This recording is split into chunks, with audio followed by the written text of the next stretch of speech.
Teddy Goff was the digital director for President Barack Obama's 2012 campaign. Not only that, he worked on the battleground states in 2008, which I think you can all recall was a challenging task.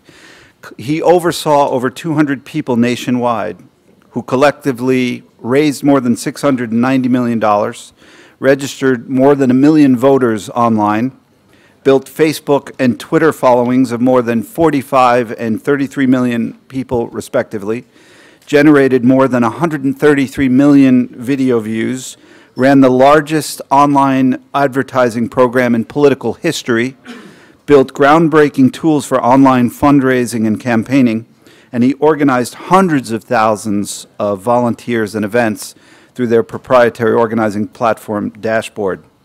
As a member of campaign leadership, he also played a critical role in developing and executing the broader campaign strategy for fundraising, organizing, and communications. His work on the 2012 campaign has been written about in Rolling Stone, Bloomberg, Business Week, New York Magazine, Time, Ad Age, BuzzFeed, and elsewhere. Arguably, Teddy's efforts helped elect the President of the United States in 2008 and helped re-elect President Barack Obama in 2012. I'm delighted to introduce to you Teddy Goff.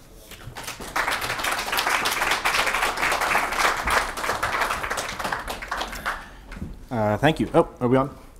Thank you, David. Let me add my name to that cascade of people who are thanking you. This is a great day. This has also been a long day, so thank you for sticking around. So I'm going to talk to you about what we did in 2012, but first I think it's useful to think back to 2008. You know, in 2008, as celebrated, as David mentioned, as that campaign was for how effectively it used digital, you know, I think we forget how far the technology has come just in the last 4 years. That was at a time when Facebook was a little more than 1/10 the size it is today.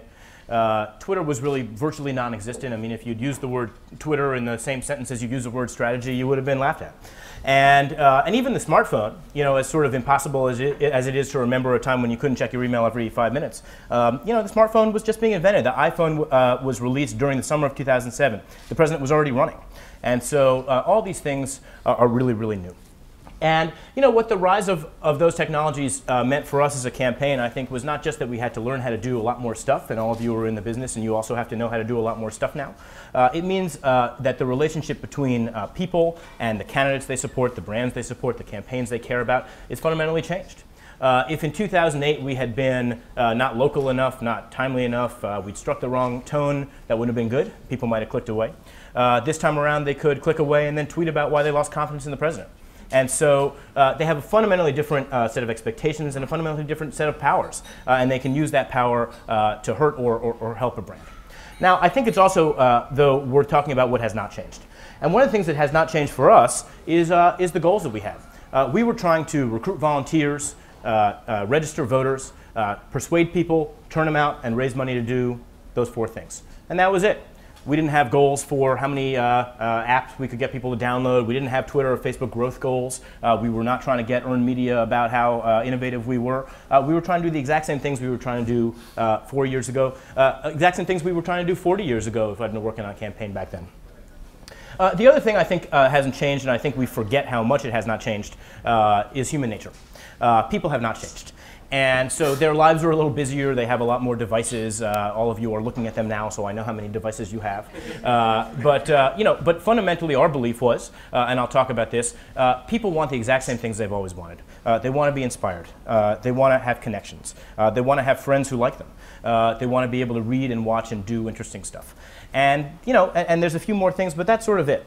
And everything we did tried to serve those set of basic desires that haven't changed as Twitter has grown and as Facebook has grown. And so these things have not changed. Now, of course, against that backdrop of things that are not changing, a huge amount has. Mitt Romney has an iPad, so that's a new development. That's actually my only partisan joke, so my Republican friends in this room do not have to be worried that they have to listen to this for the next half hour. But you know, I said a minute ago that Facebook was in its relative infancy in 2008. Now President Obama has 34 million Facebook friends. Those people are friends with 98% of the US-based Facebook population. That's more than the number of people who vote. And so that's a long way to come in 4 years. 98% is a big number. Here's an even bigger one. After 2008, we did an analysis of our email list. Now, obviously, not everyone on our email list lives in the United States. Not everyone is of a voting age. Of those who were, at that time, 99% of them voted for President Obama. And so we know these two things. We know, first of all, that the people we're talking to directly are basically with us. They're basically going to vote. You got to make sure they do that and make sure they're registered and all that, but they're with you. And if that 99% that holds on email doesn't necessarily hold on Facebook or Twitter, where the barrier to subscription is a bit lower, it's not 50, maybe it's 90. We also know that collectively these people who you've got have the power to reach everybody in the United States. And they can do that a lot more powerfully and a lot more effectively than we can, because people are skeptical of political rhetoric. They don't like advertisements, but they trust their friends. And so this was the fundamental principle of what we did on the campaign. For us, the question was not how can we squeeze 10 more cents to the dollar out of this or that email, how can we get the maximum number of impressions on this or that ad. It was how can we give our people the best experience that we could give them in a way that's going to keep them motivated, keep them inspired, keep them following and hitting the retweet button and hitting the share button, because we knew that if we did that, if we honored them, if we elevated their role, if we showed them that we respected them, if we gave them content that they liked, the aggregated power of doing that would achieve our business goals more effectively than if we obsessively optimized every last thing but didn't think about what we were doing for them and whether we were giving them a reason to stick with us. And that informed everything that we do. So I'm going to talk about the three sort of fundamental camps into which our goals fell: fundraising, organizing, and messaging, and basically talk about how we applied this question, how we tried to answer this question in the context of them all. So first of all, when it had to do with message, when it came to message, giving people a good experience was relatively easy, and it came down to this: don't be lame. And that's a thing that's easier said than done, because all of you guys work at companies and you get caught up in the internal politics, you get caught up in what's in the news that day, and you forget that at the end of the Twitter feed, at the end of the email list, are a bunch of people who don't care and who just want to see interesting stuff that they like. Now, that's particularly true in politics, where people hate the daily Washington dispute. The policy debates are abstractions to them that they don't understand or don't like listening to. But these things really matter to them. And fleshing that out for them, finding the story, the data point, the chart, the inspiring nugget behind these policy disputes, we thought had the power to win or lose the election for us. So here's an example. How do you get 1.5 million people to read a blog post about tax policy?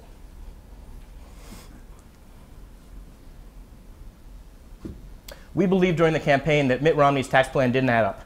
And so we put together a little website where you could go and get the details. And if you tried to click the Get the Details button, that's what would happen. So this thing got liked 1 million times on Facebook. It got shared, it got tweeted 70,000 times, all within 48 hours. But the most amazing thing is that if you tried to click in the first 8 seconds, nothing would happen. This would happen. If you tried to click after that, it would actually bring you to our tax policy page.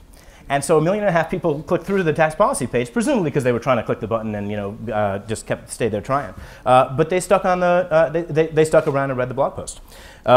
Had we put out a white paper, had we put out a press release, 1.5 million people wouldn't have seen that blog post, and certainly 1 million people wouldn't have liked it on Facebook.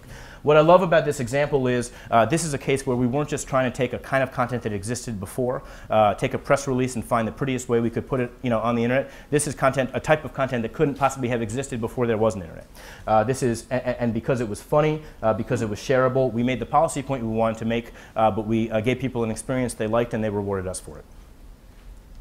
Now, we're also aware, of course, that politics is not always about policy. A lot of the time it's about emotion. So this is, I think, a pretty famous example. Probably, well, I was going to say our most famous tweet, probably our second most famous tweet after the hug photo from election night that broke all those records. But I'm sure you guys remember during the Republican convention, Governor Romney had Clint Eastwood precede him, and he sort of did this piece of performance art with a chair. And so, as we were watching from Chicago and looking at what the social chatter that night was, it was perfectly clear to us that nobody was talking about Governor Romney's speech, even after not nobody, but that was not the dominant conversation on social media that night. People were really talking about this. And from a supporter perspective, because we were so focused on supporters, because we knew what their aggregated power was, a lot of them were really offended. And they felt that the president had been slighted. And it really demanded a response. And so this is what we put up. You guys may remember it. It's a photo of the president actually occupying a chair, and it says, "This seat's taken." It got retweeted 63,000 times, liked 507,000 times on Facebook. That was the most retweeted tweet we ever put out, again, until election night. And I think it's another really interesting example where, had we put out a statement from the press secretary or from the campaign manager of head-shaking disappointment, that thing wouldn't have been shared on Facebook 500,000 times, because this is about the imagery, because this is about the emotion, because it makes allusions. It is speaking in a digital vernacular, and it's an entirely different kind of social media response, and it obviously struck a chord to the point where their convention happened. Ours was the following week in Charlotte. When we got there, people were selling T-shirts and buttons with "This seat's taken" and this photo on it. So this resonated at least with the street vendor population of Charlotte. And then I think it's important to note, and I apologize for the kind of braggy photo, but if you've got it, we also went where people are and tried to understand the way in which communication is changing even as we speak, even over the course of the 18 months of the campaign. So that in August, actually the same week as the Seats Taken tweet, the same week as the RNC, the president did a Q&A on Reddit. I'm sure you guys are largely familiar with Reddit. It did great for us. I mean, 5.2 million people read it just on the first day. I'm sure that number has trickled up since then. My favorite stat is that the president himself put in a link to our voter registration site in one of his responses, and 30,000 people registered to vote. And he didn't hyperlink the link either, so they must have actually copied and pasted it into a new tab, which I think is pretty impressive on their part. But the thing that I liked the most when I got home that night is I looked at blog comments and tweets and things like that, and people said, the mere fact that he did this said more about him than any of the answers he gave. The fact that he even knows what Reddit is and subjected himself to a type of communication in which the questions were going to be unfiltered and he had to just deal with it. Said that he understood 20-somethings, 30-somethings, and the way in which communications is changing and that's in a way that spoke more powerfully than anything he said about policy in that chat. So, this is where we tried to be. We tried to sort of be at the juncture of making our actual points, of giving information to people, but inspiring them. And my favorite thing that I've heard said about social media before today, I've heard some great things said about social media today, it was said by Jonah Peretti, the founder of BuzzFeed, and I'm sure many of you guys either know him or certainly know who he is. And what Jonah said is, he said, BuzzFeed doesn't do a lot of celebrity gossip. It doesn't work for them. And isn't that kind of interesting, because doesn't everybody love celebrity gossip? And what he says is, well, yes and no. Celebrity gossip is a guilty pleasure. So maybe you're at the airport, no one you know is around, you buy an Us Weekly. You don't necessarily want to stand up in front of all your friends and say, I need you to know who just got divorced. And this is, I think, one of the key things to understanding social, and one of the key things that we discovered over the course of executing the campaign. If you think about a Venn diagram of the things that you actually care about and the things that you want your friends to see that you care about, what people share is the overlap of that Venn diagram. And we saw that time and time again, where something like this, an inspirational quote from the president about education, gets shared. Women's issues, women's rights, that gets shared. LGBT issues, incredibly popular. We would talk about Mitt Romney, and that actually wouldn't do so well for us at all, because again, maybe you cannot stand Mitt Romney, but you don't necessarily want to clutter your friends' Facebook feeds with how you feel about Mitt Romney. And so if you go look at our Facebook feed, I mean, just scroll back to August, scroll back to September, you'll see a huge amount of, again, education, the environment, LGBT rights, women's rights. You won't even see a great deal of economic messaging, because while the economy is the sort of dominant issue of the day, it's not necessarily the kind of thing that makes you stand up in front of your friends, in a self-conscious way, in a sort of performative way, and say, this is what I care about, this is what I stand for, in the way that these issues do. I'm going to use two examples. One of the things, of course, that all of you know is that the internet gives you an ability to target. And so when we were talking to undecided voters, sometimes the very best thing we could do is not brand ourselves, is not be political, is not try to be inspiring. We put this out every single month. It was the jobs chart. There's deliberately no Obama logo on it. It doesn't even say the word Obama, except just to note when he took office. And I think the fact that it was not branded, the fact that it was not political, is what made it so effective. It was consistently the most shared thing we put out on Facebook. And we would show this to undecided voters, and it would really change the conversation in a way that nothing else we ever came up with did, where people would say, well, I have to be honest with you, I didn't know it looked like that. And I'm sure that that was more powerful because we didn't brand it. Now, when we talk to supporters, obviously, we're trying to be in a much more inspirational mode. So I'm going to show a quick video. It's actually not that quick. It's about 4 minutes, so settle in. It actually makes use of this jobs chart, but in a completely different way, and I hope you like it.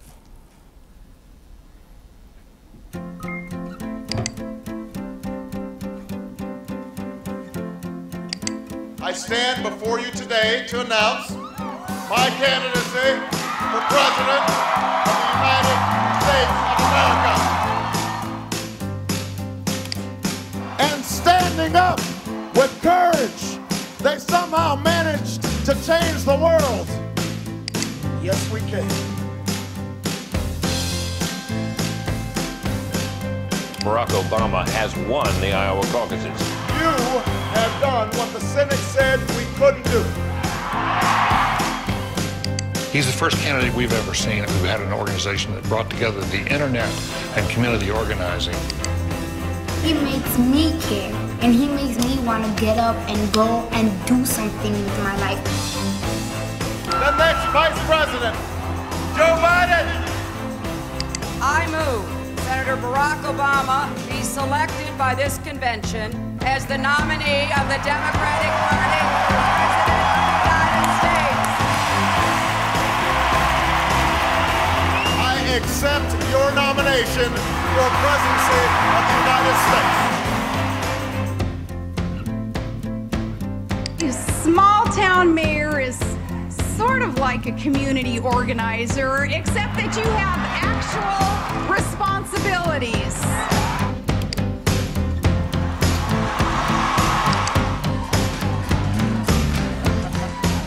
A fist bump, a pound, a terrorist fist jab? Fist bump, please. Oh, yeah. All right.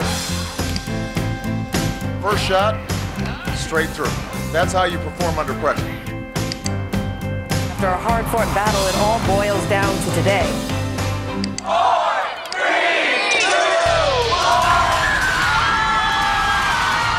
11 p.m. on the East Coast, and we have news. There will be young children in the White House for the first time since the Kennedy generation. I, Barack Hussein Obama, do solemnly swear. And so it began. He faces a severe economic crisis at home and an increasingly dangerous world abroad. I don't know how passing health care will play politically, but I know it's right. We are going to get this done. We are going to make history.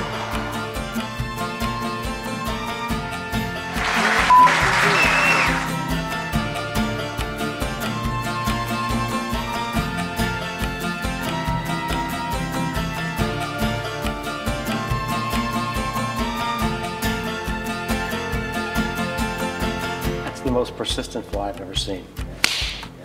Nice. Now, where were we? I signed this bill for my daughters and all those who will come after us.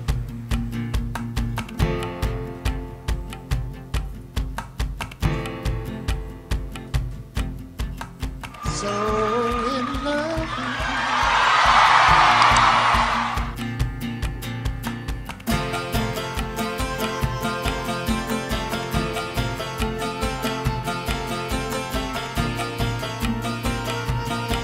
We are not a nation that says, don't ask, don't tell. We are a nation that says, out of many, we are one.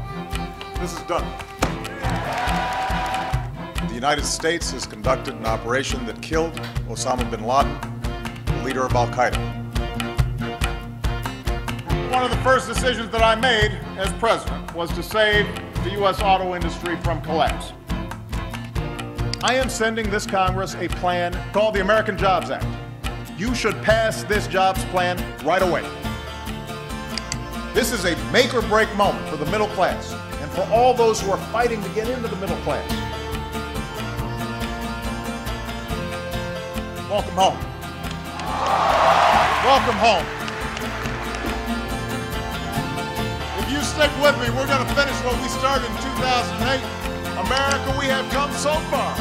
We have seen so much, but there's so much more to do.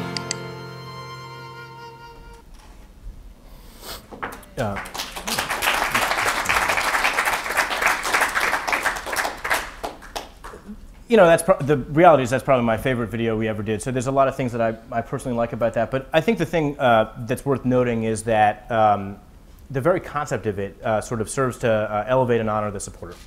Most people don't live in Washington.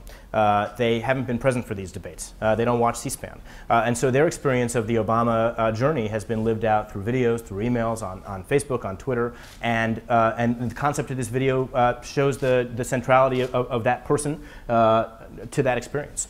And it's been as much a cultural experience as it has been a political experience. I mean, I'm always amazed by, the first time I ever showed this in public, I said, now just out of curiosity, how many of you guys actually remember that moment where he swatted the fly? And like everybody did, and I presume almost everyone here does. And people remember that who may not know what was in the Recovery Act.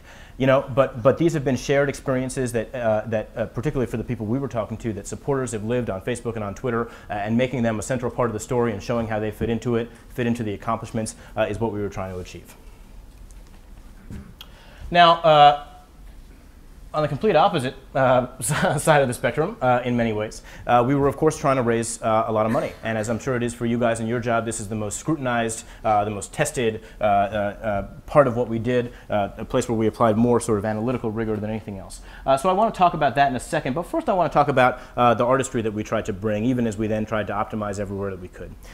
We were very aware that people donate to a campaign or buy a product or support a nonprofit or whatever it is because they fundamentally believe in it, because they feel an affiliation for the cause, for the candidate, for the other people involved, and so you can optimize around that, but you're not going to get them to take that first step if you're not reminding them why they're part of this in the first place. And so one of the most famous things we did was a program that we called Dinner with Barack. Many of you, I'm sure, got many, many, many emails about it, and I thank you very much for putting up with them and not unsubscribing. You know, Dinner with Barack, I think by email 150 may have lost some of its mystique, but I think it's important to remember why we did it in the first place. We've done it since 2007, and the then Senator Obama, at the time said he didn't want to be the kind of candidate who only sat down with multimillionaires, only sat down with lobbyists. He wanted to give $3 donors and $5 donors a seat at the table. And so this was a program through which we actually literally did that. It was a program that actually reflected the values that made him run for office in the first place. And then we would film the dinners, we would show the dinners, we would send them back to everybody who was on our list. It was a great way of sort of reminding people what was at the heart of our campaign, even as we raised some money off it. So I'm going to show a very short snippet from the first Dinner with Barack we did on this campaign. What negative effects do you think you've had in your life by not having your father in your life? As I look back, I only remember my father for 1 month my whole life, when I was 10. And it wasn't until much later in life that I realized, like, he gave me my first basketball, and it was shortly thereafter that I became this basketball fanatic, and he took me to my first jazz concert, and it was sort of shortly thereafter that I became really interested in jazz and music. So what it makes you realize is how much of an impact, even if it's only a month, that they have on you. But I think probably the most important thing was his absence, I think, contributed to me really wanting to be a good dad. Because I think not having him there made me say to myself, you know what, I want to make sure that my girls feel like they've got somebody who they can rely on. Yeah. See, don't you want to have dinner with this guy? Now, of course, having sort of made the case for giving on the basis of emotion and the affiliation that we hope people feel with him, we optimized it tremendously. And so I'll talk about that a little bit. You're looking at two charts here. On the right is a testing chart that we did for one single email. Now, we had the ability to run at scale, meaning that we could derive statistically significant results in a period of about 15 minutes, even by sending to fractional portions of our list. So I may never have that opportunity again. But I'll talk to you about how we did it on this campaign. These are the 18 versions of a single email we sent out. We sent it on June 26th. The winner is at the bottom. The subject line was, "I will be outspent." It raised $2.4 million. All these numbers that you're looking at on the right, and I assume I'm talking mainly to practitioners, but just to explain how you do it. The subject lines? So there were 6 versions of the email, 3 subject lines each, and then 1 shared subject line across all 6, so that if you had a great draft but a lousy set of subject lines for that draft, you could detect that. Serious split test. a pretty serious split test. And so, we take small portions of our list. We send 18 versions of the email, or 6 versions with 3 different subject lines each, out to those sections. Let it play out for about an hour, see what's doing the best, and send the remainder out to send the remainder of the list the winning draft. We are not talking about finding 5% of optimization here or 10% of optimization there. These numbers on the right are what percent of that 2.4 million each of the other drafts we tested would have raised. And so the worst, a real clunker in the middle with the subject line, the one thing the polls got right, would have raised 16% of the 2.4 million. Same list, same everything. And not even, still from President Obama, not dramatically different in any particular way. So the message and the subject line we were testing had huge results, a difference of $2 million in one single email. Toward the end of the campaign, individual emails could raise upwards of $4 million. And so an almost tenfold differential there would have made, a real dramatic difference in the kind of campaign we could have run. Now, once we settled on a winner, we would segment it in basically every way we could think of. One thing that we found very, very consistently was people like to hear back from us reflections of what they had done for the campaign. They like to have us recognize a little bit what their history was and see that we knew who they were and what they had done. And so, we would manually, I wish this had been an automated process, but it was not, take the winning draft and cut it every which way we could think of. So what you're looking at on the left is a flow chart for one email. We did this not just in the obvious ways of thanking people who'd recently giving high dollar donors higher amounts, that sort of thing. We tried to think of some unexpected ways to do it too. So my favorite example is this. Every 3 months, we're required by law to report the names of the donors who've given us $200 or above. And so before one of these deadlines, we would take everyone who'd given between $75 and $199 and say, this report is going to be the official record of who helped us build this campaign. And so you're really going to want your name to be on it. And here's how many dollars you have left to go. This segment would, from the practitioners in the room, I see like a sympathetic grimace when I tell you the crass tactics that we used. But this segment would outperform other donor segments 3 to 1. So we raised hundreds of thousands of incremental dollars off of just this innovation. Now, obviously, we would try things like this, and sometimes they wouldn't work. But that was what we were doing, and we raised more than $350 million just from email alone on the basis of things like this. Can you say this was your proprietary system? Was this Blue State Digital or something you built? No, Blue State Digital was the mailer tool, and then we had lots and lots of humans, and then some analytics tools and things like that on top of it. But the mailer was Blue State, and that's what enabled all the testing and so forth. Now, we also, of course, tried to think about that question: how can we give our donors a good experience when it came to the flow of donating? And so, from a technology perspective, I think our most important, fundraising innovation was this. And those of you who work at nonprofits or e-commerce shops, if you take away one thing from this talk, it would be that you should build one of these. We built a safe payment information system, not so different from what Amazon has, a not groundbreaking piece of technology in the scheme of things. But what it meant for us, no campaign ever had it, and very few nonprofits that I'm aware of had it, at least by the time we rolled it out, was not only that, so you donate, and then the next page says, thanks, now save your payment information. Not only does that mean that you come back to our site hopefully again and again, and you don't have to take out your credit card, you don't have to enter in all your information, but it means you actually don't have to encounter that donation page at all. Because when we send you an email tomorrow, and those of you who are on our list know we were going to send you an email tomorrow too, it doesn't say go to a page and choose how much to donate and tell us who you are and all that. It just says, well, we've already got your information saved. And so click here if you want to give 5, and we'll charge your saved account. Click here for 10, click here for 20. And so people would click, and then, by the way, they'd be brought to a page that said, thanks, your donation has been processed. Click here if you want to give again. This tool raised about $115 million for us from 1.5 million people who we estimate would have given about 30 million had we not had this tool. Those of you who work in the business know, you see steep drop-offs at every page you put up. And so even once someone has clicked a link to donate, we found that about 70% of them don't convert. And so this tool basically brought that number down to 0. Because the only people who wouldn't convert are those who would either ask for their money back or whose credit card was expired or something like that. It also opened up totally new fundraising channels for us. Now, you're all familiar with text to give, like the Red Cross does and so forth. Political campaigns were only admitted into that program in October of 2012. Not that helpful. The election was about to come. We, however, were able to accept text message gifts months earlier because we have an SMS list and we also have a safe payment information list. And so for everybody who was in both, we'd text them and say, just reply back to this text with a number, and that's how much we'll charge your saved account. So in the actual text-to-give system, there's huge restrictions on what you can give. I think you can only give $50 a month. We had people giving $1,000 via text message because we weren't going through that system. And finally, I'll talk about organizing, and then I think we may have a little bit of time for questions. Organizing is the thing that may apply least to a corporate context, but it was very, very important for us. And we started the campaign, with two sort of countervailing goals relative to what we'd done in 08. We needed our online organizing to be better connected to the actual on-the-ground campaign. I don't know how, I spoke to one gentleman earlier who was a volunteer. Maybe there were a couple others in the room. We had in 2008 a system called mybarackobama.com. Some of you guys may remember it. It was groundbreaking at the time. But if you were an organizer in Cleveland and all of a sudden someone in New York City calls into the very door that you're about to knock in 5 minutes, that's actually not helpful for you at all. And there were ways in which this system really didn't work with the reality of the field program we were running.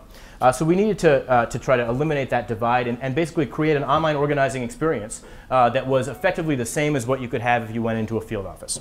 And so we created a tool called Dashboard. And Dashboard literally was the tool that you would get if you went into a field office.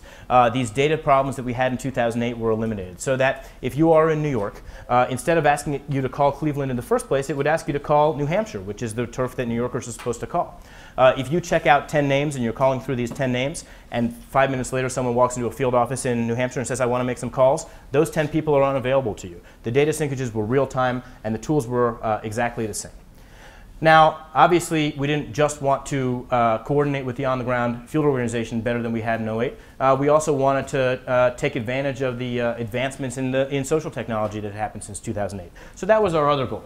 And so this is, for me, the thing that was most exciting that we built, and I think a good indication of where I expect that this sort of tool will go, not just in political context, but corporate and nonprofit and everywhere else. We have a voter file in the United States. It's a public document. You can go onto Google and download it. It tells you the names and addresses and ages and a couple of other pieces of information of every person in the United States. We also, especially since 2008, have tons and tons of social data. And so what we did was we created an overlay, essentially, of the voter file with the Facebook social graph, so that we know that David Mathison, who lives in New York City, is also David Mathison, who's on Facebook. So that if you're a supporter of ours and you're on our website, and we know that fundamentally it is supporters coming to our website, it's really not undecided voters for the most part.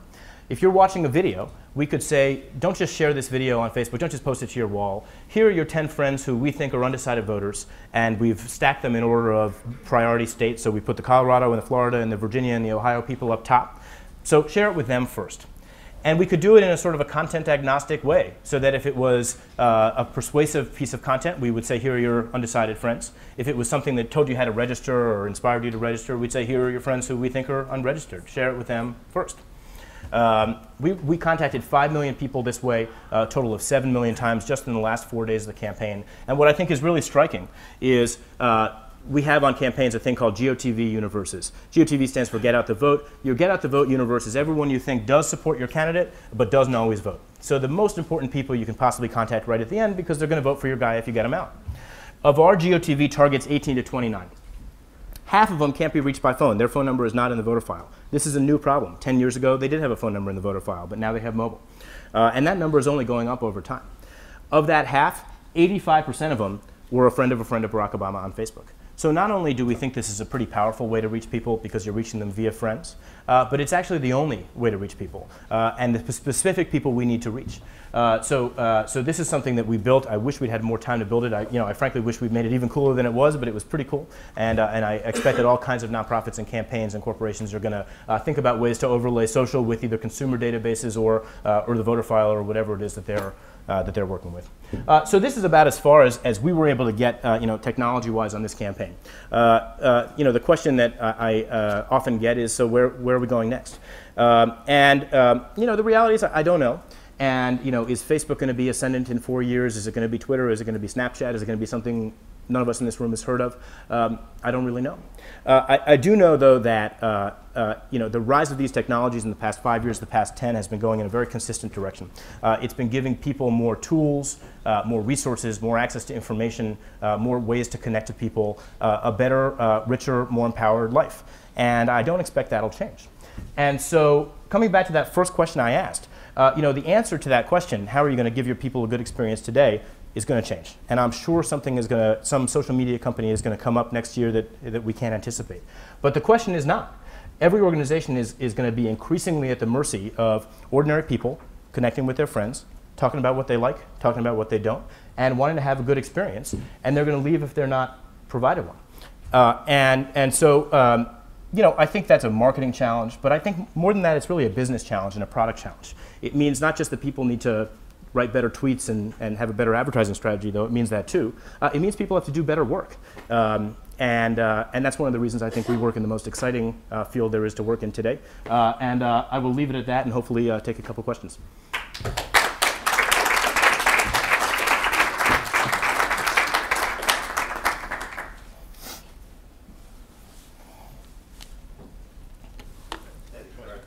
First question. You know, the argument has always been Romney didn't get, you know, social, and before that McCain didn't get social. But, and this is more maybe a statement than a question, I don't know the answer to it, but it didn't seem like Clinton got social either, right? It was Obama that really got it, but Blue State Digital came out of a Clinton initiative. Is that, you know, I can't jibe any of this. Can you help me make sense of all this?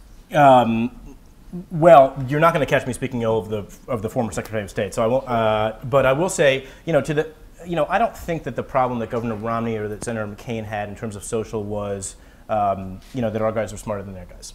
You know, I think that the internet is really sort of, it's not a blank slate. It's got values.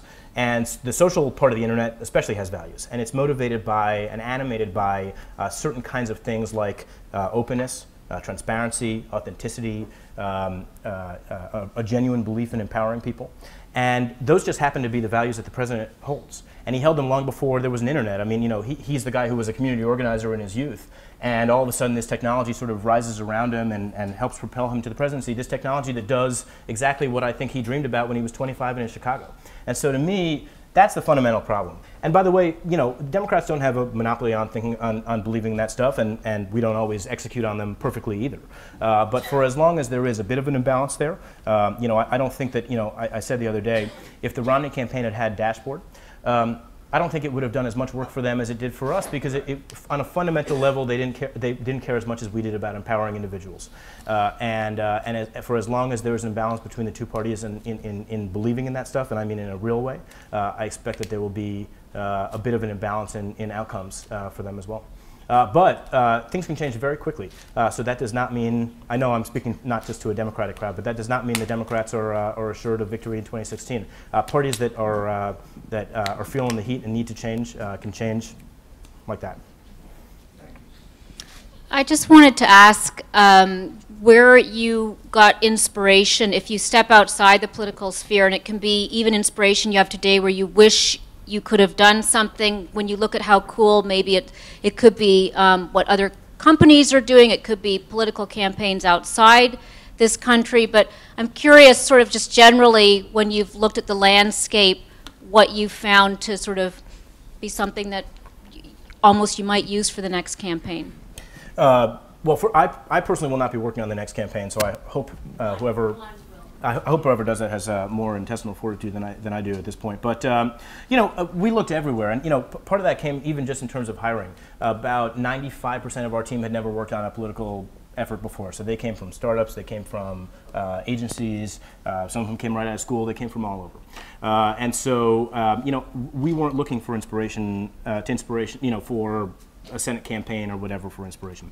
You know, that video, one of the things that inspired it was a Google Chrome video, you know, the Dear Sophie video that you guys, you know, some of you guys probably know. It's sort of similar in many ways. So, you know, we were all, you know, we were on the young side. We spent our lives in front of Facebook and Twitter, just like the people we were talking to, and trying to run as a campaign and a program that was as integrated into current best practices as it could be. And so, you know, when I think about the things that inspired us, I mean, you know, I think about that Google Chrome video. I think about BuzzFeed all the time. I've already cited them once, but I usually cite them like 2 or 3 times per speaking engagement, because those are the, you know, these are the guys who I think understand it's not a coincidence what gets shared. You know, sometimes something takes off in an unexpected way or doesn't do as well as you might expect, but there are intrinsic reasons why people want to share certain things, and they're putting real science behind that. And we tried to do the same. And so, you know, when Jonah Peretti says, women's issues and LGBT stuff and things like that work for them. We found that exact same thing on our side because of that Venn diagram effect of what you care about and what you want to be seen caring about. So we looked everywhere and tried to be an agency in-house on the campaign that Coke would have wanted to hire if they could. Quick question over here. So how did you set up your team to be able to act so nimbly, so agile, and where, in terms of coming up with those ideas, which are awesome ideas, and executing on them, learning and adapting in real time? Yeah. And what advice would you have for bigger companies maybe who would want to try to do the same thing? That's a great question, a very difficult question. We had the benefit on the campaign of basically starting a business from scratch that was going to be $1 billion business, not having to deal with legacy approval processes and things like that. When I think about the challenge of trying to figure out what the approval process for a tweet should be in a company that has approval processes for press releases and really big products, but has never had to deal with that before, that's a challenge that we didn't have. In terms of how we structure ourselves, I just said we tried to be an agency. We thought of ourselves as an agency in-house on the campaign. So we had basically an equivalent function to account managers. Obviously, the accounts they were dealing with were other departments on the campaign or a state or whatever it may be. But a person whose job was to project manage expectations, all that stuff, document, schedules and so forth, and not be designers, developers, whatever. And so then we had teams for design, front-end development, email, social, all the other stuff. And the idea for those people was to run them as sort of creative labs. So they had their project manager going and fighting with this or that department or making sure that this or that state knew when to expect its video. And all they had to worry about was making the best product they could, continuing to read the trade mags they would have read if they were working at Digitas or Ogilvy or whatever, and and being sort of immersed in the culture of their team and in the creative culture of their team, apart from the politics of the building and the politics of the country. In terms of approval and all that, one of the things I think is incredibly important that we were fortunate to have had on both campaigns is that digital was a department of its own. So I reported to the campaign manager. We weren't a function of communications or a function of marketing or finance or of anything. So obviously we worked with them and we had to play nice with them and all that. But our priority was to run the best program we could and not to make sure that communications was happy with what we were doing. And so, something like that seats taken tweet, I think about that all the time. Because had there been an approval process that required multiple departments or a CMO as distinct from a CDO, that was my title, but that kind of a role, we would have had to argue about, well, sure, programmatically makes sense, we think our people are going to like it, but what about the other communications objectives? And so obviously we never wanted to cause trouble, but we did get to think, first and foremost, what's programmatically the right thing to do? What are our people going to like? And that was a question of philosophy and a question of talent, but also a question of structure, that had we been structured differently, I don't know we would have been able to achieve in the same way with exactly the same people. So there you go.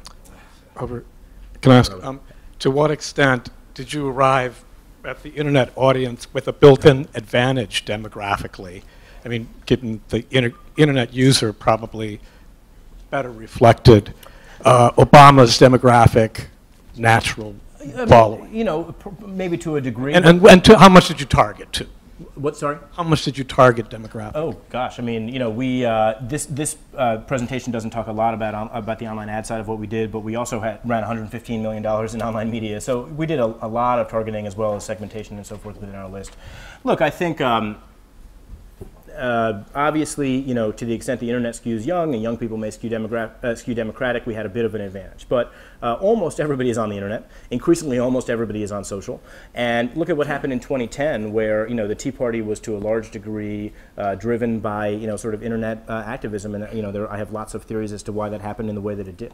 Obviously, when your candidate is Barack Obama, and he's this great charismatic guy with this beautiful family, that presents some advantages. But the internet is used by, I don't know what the most recent number is, 90% of America and plenty of Republicans. And so, to the extent that we got a little farther, than they did in this cycle, I think back to, what David was asking about, I think it's not so much a tactical thing or the fact that Republicans just don't use the internet. It's that, we truly try to believe in the kinds of things that that we think are going to be successful, the kinds of things that social media rewards, and I don't know that in this particular case they did quite as much. Where are we going? Sure. Someone had a question. I just want to quickly ask, did you make any gaps or mistakes or anything that was off-brand to Yes. Things that I personally had approved wound up as the headline on Drudge 3 times.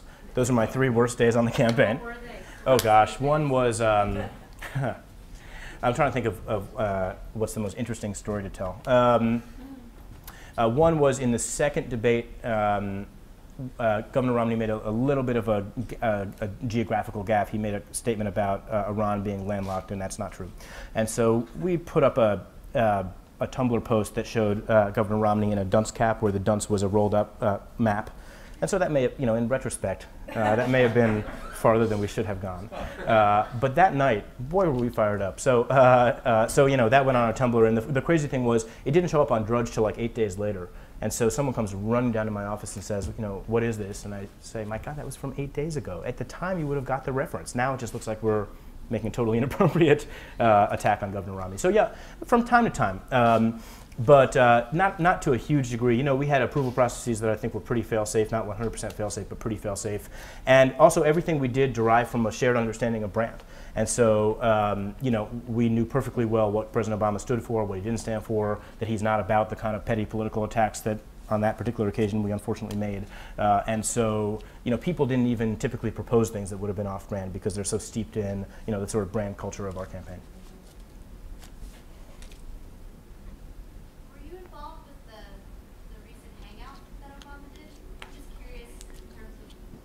No, so that was run by the White House. The White House has a digital department that's a taxpayer-funded digital department, so I was on the campaign side. So no, the only real live event like that we did to speak of was the Reddit chat during the campaign. How important do you think activities like that were on the campaign? Very important. I mean, for a couple of reasons. I think, first of all, just metrics-wise, 30,000 people registered to vote, that's a good day. But also, he's a president who cares about technology, and who tries to understand technology, and people like that about him. I mean, I always think about this when, our sort of basic message and our, the sort of talking points of the campaign, basically all fell into one economic camp about growing an economy from the middle out and not the top down. And then the only exception to that was that people need to be reminded of, that he's a president who gets technology, and they want to have a president who gets technology. And so that didn't sort of fit neatly into the economic frame, but it was something that we always tried to, find ways to show that about him. And so, from a brand perspective, I think showing people, and he was totally into the Reddit thing. He totally got it and didn't need to be, sort of talk through how to do it. So showing people that he gets where the technology is going, he gets how people who are 20-something communicate, I think is incredibly important. And also, by the way, communicates with those people. One last question, which is, how, people understand there's a machine behind Obama, you being piece of that machine, but how much personal interaction did he have with his own tweets, his own Facebook posts? And can you cite an occasion where he wanted to make a personal statement that was, maybe out of sync or not something that you thought up? Just curious. Well, first of all, because this was a re-election, he spent all but the very final days of the campaign, focusing on being president. And so for us, the most important thing was not, well, gosh, how do we make sure nobody finds that out? It was, to try to be true to that as to the extent we could. And so one of the things we did when we, so I didn't work on at the DNC between the campaign and the second campaign, between the first campaign and the second campaign. The Barack Obama Twitter account had been in the first person voice. And so they would take sentences from speeches and paste them into Twitter. And it was obviously not him, and there wasn't even really a pretense it was him. He said in interviews a couple times that he doesn't tweet. And so it was this sort of weird, half-true, not-true thing. And so we moved it over to be a third-person voice. So that we figured, well, if it's not going to be him anyway, we may as well be honest about that. And one of the things we quickly found was that there were real operational benefits to doing that we hadn't even anticipated. Like, we were able to ask for money more than we would have from him. We were able to talk about events. We could be quirky. We could be funny. We could be, we did tweets about Donald Trump. He wouldn't have done that. And so putting into a staff voice and into a self-professed staff voice, actually helped us out on the operational side, but we thought was more true to him and just to what Twitter's all about, because you can't get away with being inauthentic. Now, we do signed tweets, and that's still the way it works. And signed tweets actually do go by him. And so I can't think of a time when he edited it or anything like that. frankly, it would have, you know, I mean, he needs to be president. And so I'm not sure I would have, you know, I'm not sure anybody would want that. But anything that we say is in his name is, you know, he's looked at and he's cool with. And the rest of the stuff is from staff, and we're open about that.